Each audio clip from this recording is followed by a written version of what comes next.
In this video, we're going to look at multiplying fractions by a whole number.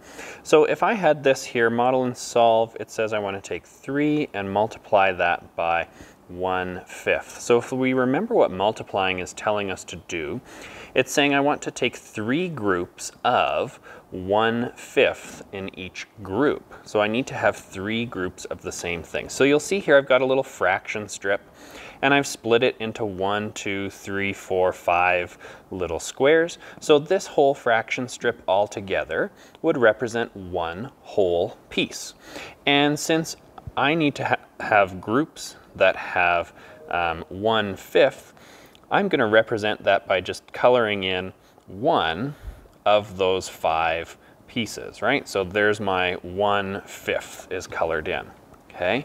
Now I do need to have 3 of these groups. So this is one group of that, but I need to have that happen 3 times. So I'm going to draw another one right there, and then my third one underneath that, and I'm just going to color in each one with one piece colored in out of the 5 pieces in total. So now I have 1, 2, 3 groups, and in each group I have 1/5.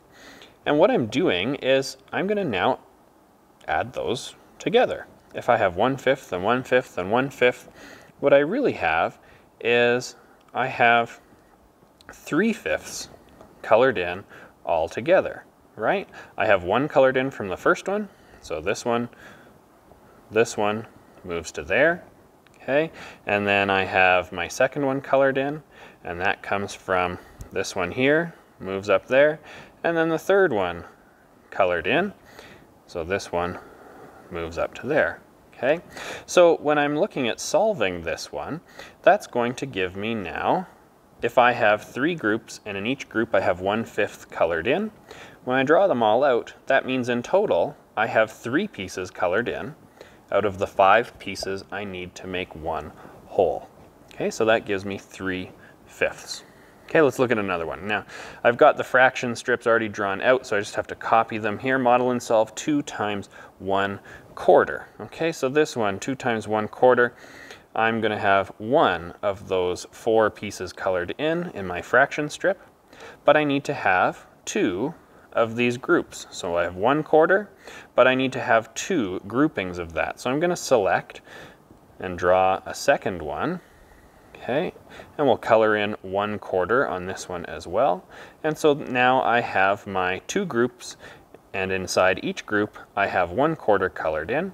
And in total, that gives me now I have 2 pieces colored in, and 4 pieces would give me a whole number.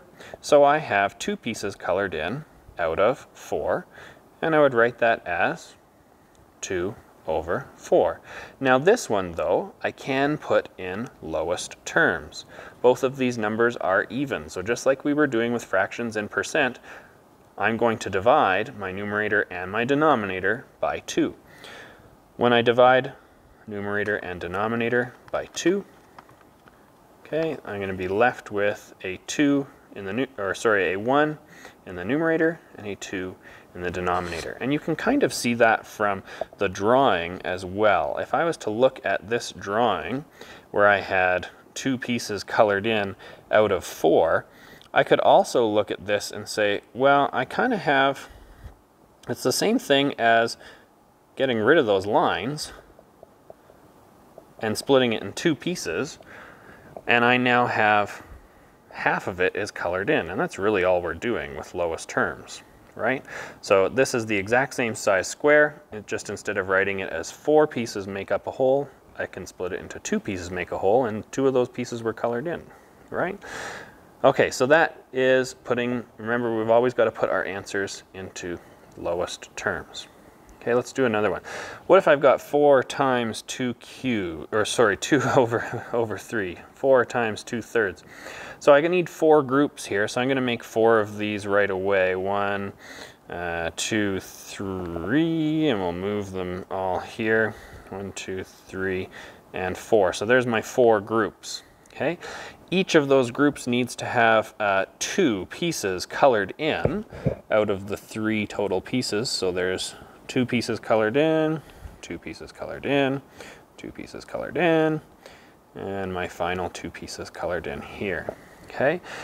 Now, in total, I've colored in 1, 2, 3, 4, 5, 6, 7, 8 pieces all together.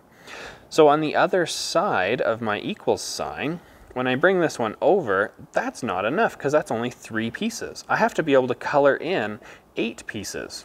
So I draw another fraction strip, and that's still not enough. I need even more than that. That was only 6 pieces. I need to be able to color in 8 pieces.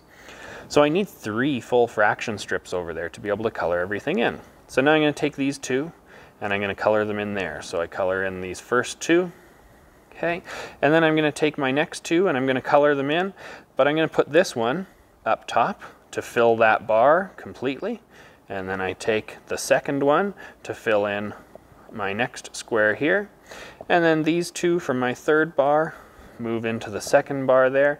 So I'm basically just reorganizing them so I don't have any gaps in between anything else.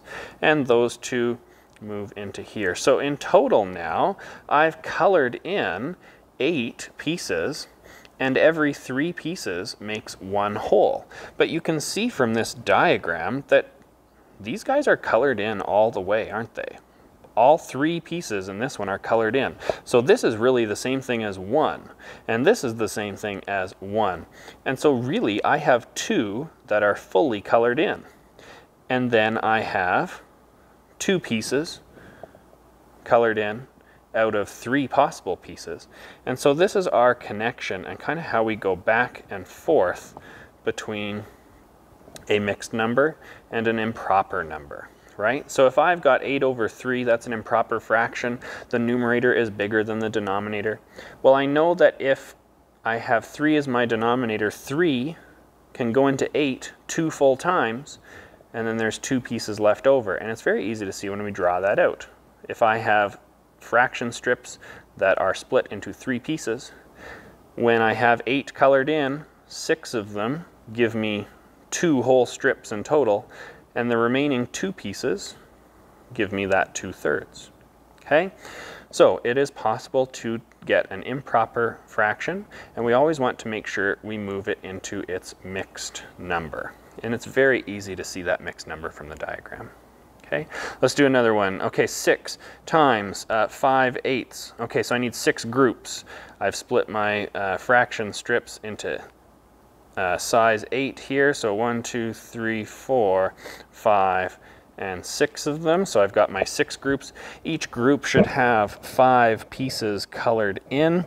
Okay, so I'm going to just kind of cheat a little bit here. 1, 2, 3, 4, 5. I'm not going to do them individually because that's a lot of effort, and I think you all know me well enough by now. I'm quite lazy.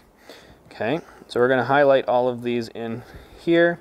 So I now have 6 fraction strips, 6 groups, and in each group I have colored in 5 out of 8 pieces. So if I count them all together, 5, 10, 15, 20, 25, 30.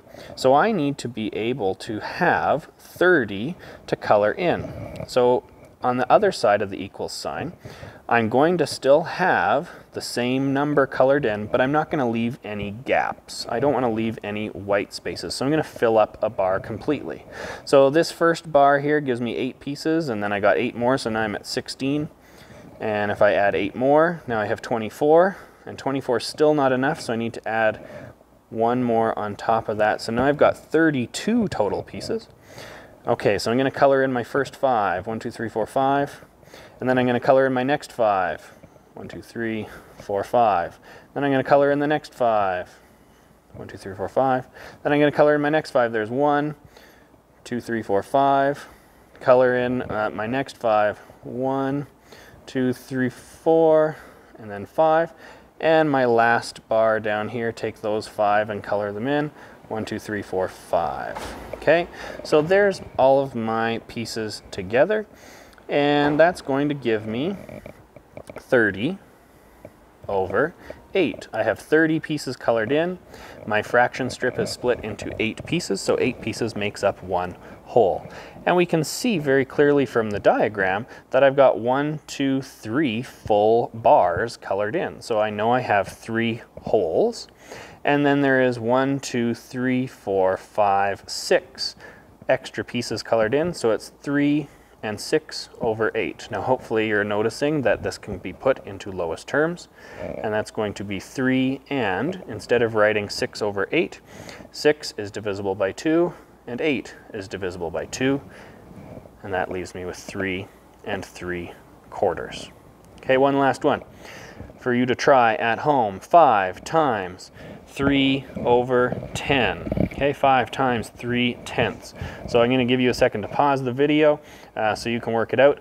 I'm going to pause on my end, so when you turn it back on, it'll just give you the solution right up there to see if you got it right. And that's multiplying fractions by a whole number.